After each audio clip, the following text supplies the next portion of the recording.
आए हे समधिन आए हे समधिन आए हे। हमर भौजी के बहनी हाँ हमर घर आए हे। हमर भौजी के बहनी हाँ हमर घर आए हे। देख के मुस्कावत है मोर जिला जलावत है। देख के मुस्कावत है मोर जिला जलावत है। मोर समधिन हकई से बायाए है। हमर भौजी के बहनी हाँ हमर घर आए हे। हमर भौजी के बहनी हाँ हमर घर आए हे।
हवै सनान मोर दिल्ला खींचे ईमान।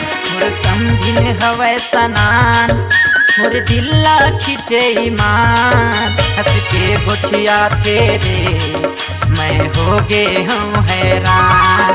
हंस के गोठिया तेरे मैं हो गे हूँ हैरान।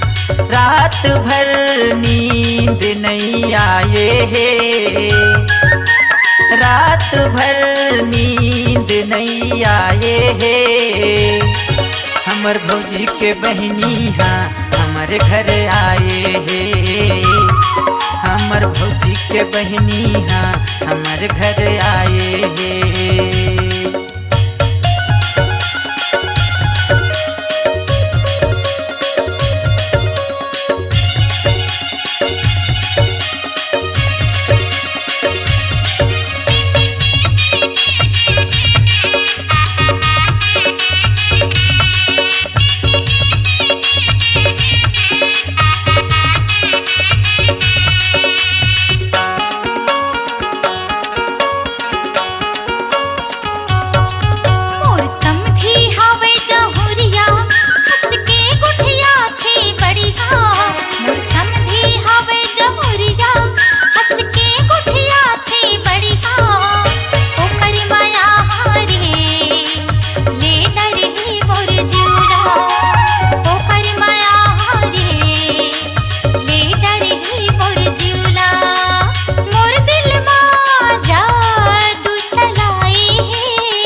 आए हे समधिन आए हे।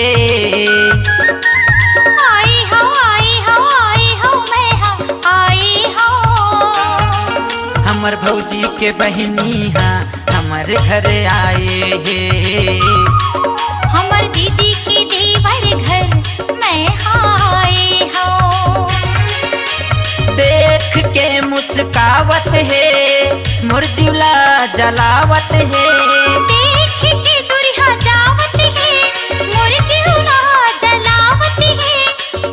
समधिन हकई से बयाए हे हमर भौजी के बहनी हाँ हमर घर आए हे हमर दीदी के देवर घर मैं आई हूँ हमर भौजी के बहनी हाँ हमर घर आए हे हमर दीदी के देवर घर मैं आई हूँ। अपनी आवाज को दीजिए एक नया मुकाम। डिजिटल रिकॉर्डिंग की दुनिया का जाना पहचाना नाम स्वरांजलि, जहां गूंजती हैं ध्वनियां अपनी माटी की सौंधी सुगंध के साथ। छत्तीसगढ़ी संगीत के विविध रंग जो पहुंचाते हैं पूरे प्रदेश में डिजिटल रिकॉर्डिंग के संग। स्वरांजलि स्टूडियो नेमीचंद गली नंबर 2 गंजपारा रायपुर।